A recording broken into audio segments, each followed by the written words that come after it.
Assalamualaikum warahmatullahi wabarakatuh.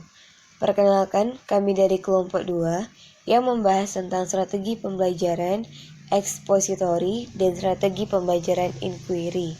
Dengan anggota Dika Puspita Ananda, Pipit Fauriza, Denada Adelwis, Novrian Rizky Ananda, dan Muhammad Ihsan. Selanjutnya kita masuk ke topik pembahasan. Pengertian strategi pembelajaran ekspositori berasal dari konsep eksposisi yang berarti memberikan sebuah penjelasan. Nah, penjelasan di sini terkait guru mengatakan atau menjelaskan fakta-fakta, gagasan-gagasan dan informasi-informasi penting kepada para pembelajar. Metode ekspositori adalah metode yang dilakukan secara verbal oleh guru ke siswa. Metode ini atau strategi ini dilakukan secara langsung seperti metode ceramah. Pengertian model inquiry merupakan model pembelajaran yang penyajiannya memberikan kesempatan kepada siswa secara penuh untuk menemukan sebuah informasi, materi, atau bahan pelajaran tanpa bantuan seorang guru. Nah, model pembelajaran inquiry ini yaitu rangkaian kegiatan pembelajaran yang menekankan pada proses berpikir secara kritis dan analitis, agar seorang siswa bisa menemukan sendiri jawaban dari suatu masalah yang dipertanyakan. Baiklah, Assalamualaikum warahmatullahi wabarakatuh. Saya Novrian Rizky Ananda ingin melanjutkan materi kami, yaitu tentang prosedur strategi pembelajaran ekspositori atau SEP. Yang pertama yaitu rumuskan tujuan yang ingin dicapai. Tujuan yang ingin dicapai sebaiknya dirumuskan dalam bentuk perubahan tingkah laku yang spesifik yang berorientasi pada hasil belajar. Melalui tujuan yang jelas, selain dapat membimbing siswa dalam menyimak materi, pelajaran juga akan diketahui efektivitas dan efisiensi penggunaan strategi ini. Yang kedua, kuasai materi pelajaran dengan baik. Penguasaan materi yang sempurna akan memusatkan kepercayaan diri guru meningkat, sehingga guru akan lebih mudah mengelola kelas. Ia akan bebas bergerak, berani menatap siswa, dan tidak takut dengan perilaku-perilaku siswa yang dapat mengganggu jalannya proses pembelajaran. Yang ketiga, kenali medan dan berbagai hal yang dapat mempengaruhi proses penyampaian, yaitu pengenalan medan yang baik memungkinkan guru dapat mengantisipasi berbagai kemungkinan yang dapat mengganggu proses penyajian materi pelajaran. Yang perlu dikenali adalah: pertama, latar belakang audien atau siswa yang akan menerima materi pelajaran. Yang keempat adalah persiapan atau preparation. Tahap persiapan berkaitan dengan mempersiapkan siswa untuk menerima pelajaran. Dalam strategi ekspositori, langkah persiapan merupakan langkah yang sangat penting. Keberhasilan pelaksanaan pembelajaran dengan menggunakan strategi ekspositori sangat tergantung pada langkah persiapan. Yang kelima adalah penyajian. Penyajian adalah langkah penyampaian materi pelajaran sesuai dengan persiapan yang telah dilakukan. Guru harus dipikirkan. Guru dalam penyajian ini adalah bagaimana agar materi pelajaran dapat dengan mudah ditangkap dan dipahami oleh siswa. Yang keenam adalah korelasi atau correlation. Adalah langkah menghubungkan materi pelajaran dengan pengalaman siswa atau dengan hal-hal yang lain yang berkemungkinan siswa dapat menangkap keterkaitannya dalam struktur pengetahuan yang telah dimilikinya.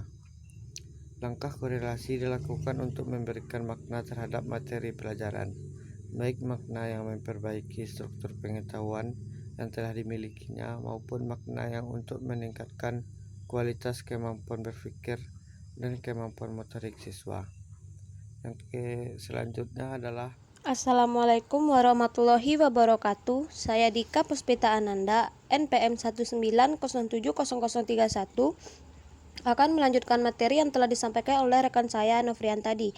Di sini saya akan menyampaikan tentang prosedur strategi pembelajaran inquiry atau SPI. Yang pertama, orientasi. Langkah orientasi adalah langkah untuk membina suasana atau iklim pembelajaran yang responsif. Beberapa hal yang dapat dilakukan dalam tahapan orientasi ini adalah yang pertama, menjelaskan topik, tujuan, dan hasil belajar yang diharapkan dapat dicapai oleh siswa. Yang kedua, menjelaskan pokok-pokok kegiatan yang harus dilakukan oleh siswa untuk mencapai tujuan. Pada tahap ini dijelaskan langkah-langkah inquiry serta tujuan setiap langkah, mulai dari langkah merumuskan masalah sampai dengan merumuskan kesimpulan. Yang ketiga, menjelaskan pentingnya topik dan kegiatan belajar. Hal ini dilakukan dalam rangka memberikan motivasi belajar siswa. Yang kedua, merumuskan masalah. Merumuskan masalah merupakan langkah membawa siswa pada suatu persoalan yang mengandung teka-teki. Persoalan yang disajikan adalah persoalan yang menantang siswa untuk berpikir memecahkan teka-teki itu. Beberapa hal yang harus diperhatikan dalam merumuskan masalah diantaranya yang pertama, masalah hendaknya dirumuskan sendiri oleh siswa. Siswa akan memiliki motivasi belajar yang tinggi manakala dilibatkan dalam merumuskan masalah yang hendak dikaji. Yang kedua, masalah yang mengandung teka-teki yang jawabannya itu pasti. Artinya, guru perlu mendorong agar siswa dapat merumuskan masalah yang menurut guru, jawaban sebenarnya itu sudah ada. Tinggal siswa mencari dan mendapatkan jawabannya secara pasti. Yang ketiga, konsep-konsep dalam masalah adalah konsep-konsep yang sudah diketahui terlebih dahulu oleh siswa. Artinya, sebelum masalah itu dikaji lebih jauh melalui proses inquiry, guru perlu yakin terlebih dahulu bahwa siswa sudah memiliki pemahaman tentang konsep-konsep yang ada dalam rumusan masalah. Jangan harapkan siswa dapat melakukan tahapan inquiry selanjutnya manakala ia belum paham konsep-konsep yang terkandung dalam rumusan masalah. Yang ketiga, merumuskan hipotesis. Hipotesis adalah jawaban sementara dari suatu permasalahan yang sedang dikaji. Sebagai jawaban sementara, hipotesis perlu diuji kebenarannya. Kemampuan atau potensi individu untuk berpikir pada dasarnya sudah dimiliki sejak individu itu lahir. Potensi berpikir itu dimulai dari kemampuan setiap individu untuk menebak atau mengira-ngira atau berhipotesis dari suatu permasalahan. Manakala individu dapat membuktikan tebakannya, maka ia akan sampai pada posisi yang bisa mendorong untuk berpikir lebih lanjut. Oleh sebab itu, potensi untuk mengembangkan kemampuan menebak pada setiap individu harus dibina.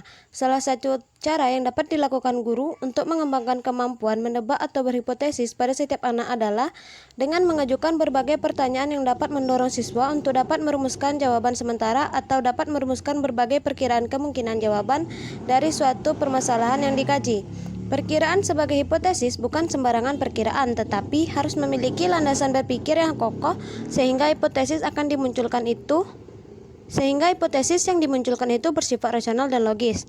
Yang keempat, mengumpulkan data. Mengumpulkan data adalah aktivitas menjaring informasi yang dibutuhkan untuk menguji hipotesis yang diajukan. Dalam strategi pembelajaran inquiry, mengumpulkan data merupakan proses mental yang sangat penting dalam pengembangan intelektual. Proses pengumpulan data bukan hanya memerlukan motivasi yang kuat dalam belajar, akan tetapi juga membutuhkan ketekunan dan kemampuan menggunakan potensi berpikirnya. Oleh sebab itu, tugas dan peran guru dalam tahapan ini adalah mengajukan pertanyaan-pertanyaan yang dapat mendorong siswa untuk berpikir mencari informasi yang dibutuhkan. Mungkin hanya itu yang dapat saya sampaikan. Akan dilanjutkan oleh rekan saya Ihsan. Sekian dari saya. Assalamualaikum warahmatullahi wabarakatuh. Assalamualaikum warahmatullahi wabarakatuh. Baiklah, saya Muhammad Ihsan akan melanjutkan hasil materi kelompok kami, yaitu yang kelima, menguji hipotesis. Menguji hipotesis adalah proses menentukan jawaban yang dianggap diterima sesuai dengan data atau informasi yang diperoleh berdasarkan pengumpulan data. Yang terpenting dalam menguji hipotesis adalah mencari tingkat keyakinan siswa atas jawaban yang diberikan. Di samping itu, menguji hipotesis juga berarti mengembangkan kemampuan berpikir rasional. Artinya, kebenaran jawaban yang diberikan bukan hanya berdasarkan argumentasi, akan tetapi harus didukung oleh data yang ditemukan dan dapat dipertanggungjawabkan. Yang keenam yaitu merumuskan kesimpulan. Merumuskan kesimpulan adalah proses mendeskripsikan temuan yang diperoleh berdasarkan hasil pengujian hipotesis. Merumuskan kesimpulan merupakan mendukungnya dalam proses pembelajaran, sering terkait oleh karena banyaknya data yang diperoleh, menyebabkan kesimpulan yang dirumuskan tidak fokus terhadap masalah yang hendak dipecahkan. Karena itu, untuk mencapai kesimpulan yang akurat, sebaiknya guru mampu menunjukkan pada siswa dan mana yang relevan. Baiklah, sekian, terima kasih. Assalamualaikum warahmatullahi wabarakatuh. Baiklah, saya Denada Adelwis akan melanjutkan materi yaitu kelebihan dan kelemahan strategi pembelajaran ekspositori. Keunggulannya yaitu yang pertama, dengan strategi pembelajaran ekspositori guru bisa mengontrol urutan dan keluasan materi pembelajaran. Ia dapat mengetahui sampai sejauh mana siswa ini menguasai bahan pelajaran yang akan disampaikan. Yang kedua, strategi pembelajaran ekspositori dianggap sangat efektif apabila materi pelajaran yang harus dikuasai siswa cukup luas. Sementara itu, waktu yang dimiliki untuk belajar sangatlah terbatas.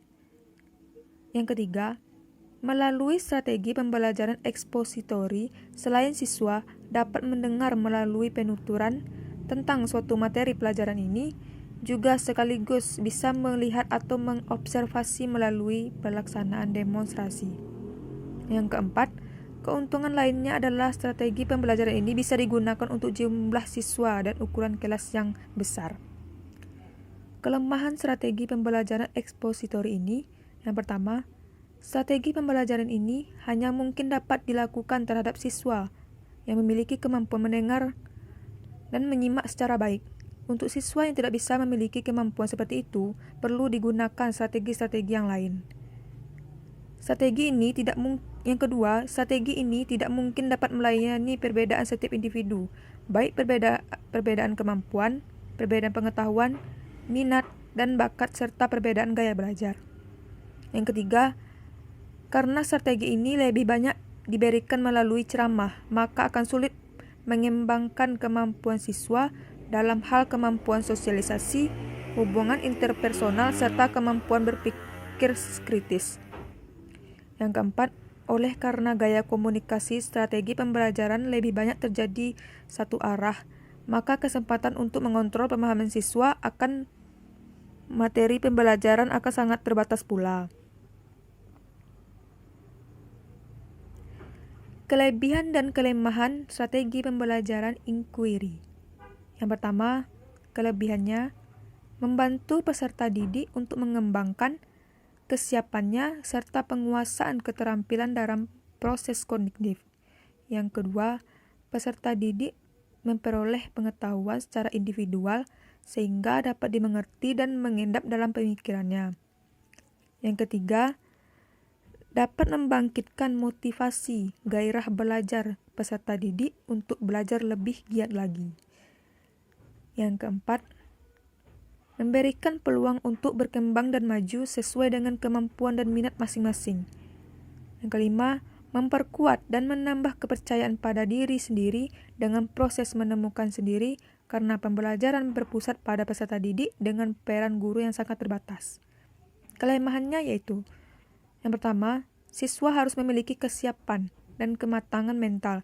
Siswa harus berani berkeinginan untuk mengetahui keadaan sekitar dengan baik. Yang kedua, keadaan kelas kenyataannya gemuk, jumlah siswanya terlalu banyak, maka metode ini tidak akan mencapai hasil yang memuaskan.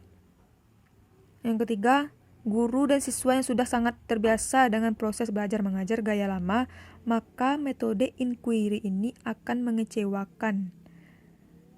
Dan yang keempat, ada kritik bahwa proses dalam metode inquiry terlalu mementingkan proses pengertian saja, kurang memperhatikan perkembangan sikap dan keterampilan bagi siswa. Cukup sekian dan terima kasih.